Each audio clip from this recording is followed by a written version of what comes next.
Coup de cœur, nouveautés, Agenda, témoignages, lecture, rencontre, Micro-trottoir. création.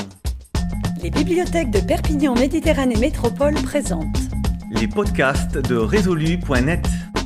Au creux de l'oreille, votre nouvelle fenêtre sur la culture. Bonjour, je m'appelle Charlotte, je travaille comme bibliothécaire et je vous propose à travers ce podcast de partir à la découverte d'un joli rendez-vous qui se tient chaque trimestre à la médiathèque centrale de Perpignan, l'oreille qui lit.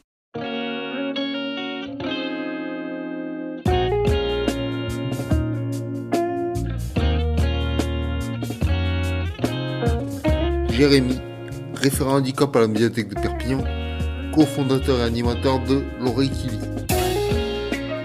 L'oreille qui lit, c'est quoi Jérémy ?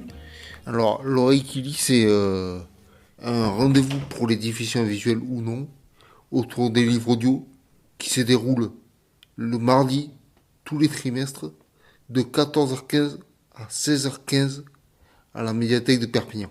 C'est ouvert à tous. Parce que le maître mot ici, c'est l'inclusion. Donc, le rendez-vous est ouvert à tout le monde. Et comment se déroule une séance l'oreille qui lit ? Alors, elle se déroule en 2 temps. Dans un premier temps, il y a des lectures qui sont faites par les animateurs, qui sont au nombre de 4 maintenant. Et sur un thème choisi avec les participants. Notamment la dernière fois, c'était les livres historiques. Et dans un second temps, ça va concerner les coups de cœur et les coups de gueule littéraires. Et il va y avoir des échanges très enrichissants qui peuvent concerner tous les thèmes. C'est-à-dire qu'on peut faire des digressions, on peut partir du thème donné et parler d'un tout autre sujet. Ça inclut tout le monde. Chacun a son histoire, chacun a son ressenti et ça se ressent au travers des différentes lectures qui sont mises en avant. Au travers de la lecture, on réussit à connaître les gens, à connaître leur histoire et à savoir comment ils abordent non seulement la lecture, mais leur vie de tous les jours et connaître les difficultés qu'ils rencontrent et les bonheurs que la lecture leur apporte. Mais si tu veux savoir comment ça se passe vraiment et ce qu'on vit à l'oreille qui lit, viens vérifier par toi-même en assistant à la prochaine séance par exemple. C'est ouvert à toi aussi. Me voici dans la salle d'exposition de la médiathèque pour assister à une séance L'oreille qui lit, animée par Céline, Jérémy et Guillaume. Peut-être qu'on peut commencer par vos derniers coups de cœur ou vos dernières lectures. Il y a peut-être des choses que vous voulez nous faire partager. Alors, moi là, je suis en train de lire Les yeux de Mona de Thomas. Alors on est 2. Je ne sais pas comment. Il est exceptionnel, déjà par leur relation grand-père et petite-fille, et par toute la série de tableaux et de peintres qu'on apprend à beaucoup mieux connaître à travers ce roman. Est-ce qu'il y a d'autres... Dans un registre historique, moi j'étais assez surpris de lire de Benzoni, Le bal des poignards, qui se déroule au siècle d'Henri IV, avec toutes les intrigues de la cour et un phrasé, un parler qui donne du rythme à la lecture, qui est vraiment envoûtant, je trouve. J'étais pas trop pour ce genre de lecture et finalement, ça m'a pris bien au dépourvu.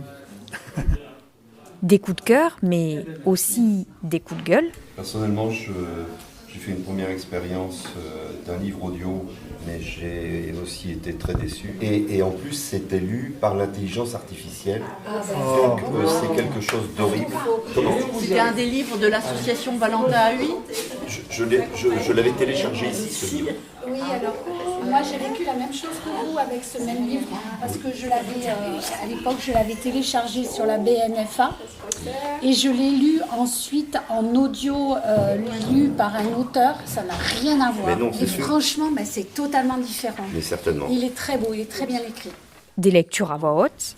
Alors du coup, on passe à la thématique. Ce qui était remonté, c'était l'idée de faire un focus sur les romans historiques.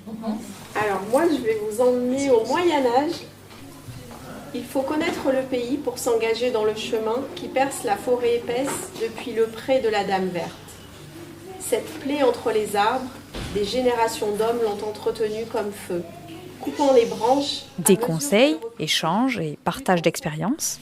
Est-ce que je peux vous poser la question? Quand vous écoutez un CD, vous les écoutez pendant de longues heures d'affilée ou vous faites des coupures assez... Je lis le soir et je le programme sur un quart d'heure, une demi-heure. Si je ne dors pas, je continue.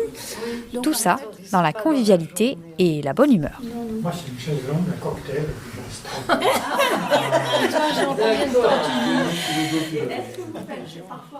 Bonjour. Bonjour. Vous fréquentez donc l'atelier l'oreille qui lit? Oui. De manière régulière? Oui, ça fait plusieurs années que je viens à la médiathèque et quand j'ai eu contact avec Jérémy, comme je suis présidente d'une association de déficients visuels, on a trouvé sympa d'essayer justement de faire un groupe d'échange de lecture. Voilà, on découvre surtout de nouveaux livres, de nouveaux genres et ça c'est bien. Bonjour. Bonjour. Pourquoi venez-vous au rendez-vous l'oreille qui lit? Est-ce que vous y venez régulièrement? Oui, depuis 1 an, je viens une fois par trimestre parce que c'est le rythme instauré par la médiathèque et j'apprécie beaucoup les échanges littéraires. On a de très bons animateurs et ça nous ouvre un horizon. On a besoin d'ouverture quand on ne voit pas.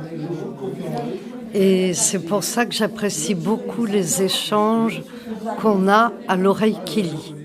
Un grand merci à Jérémy pour son invitation, aux collègues bibliothécaires, animateurs de cet atelier, et à tous les participants qui ont accepté ma présence et prêté leur voix. Je vous donne rendez-vous à la prochaine séance L'oreille qui lit spéciale rentrée littéraire en septembre. Et pour en savoir plus, rendez-vous sur notre site internet résolu.net.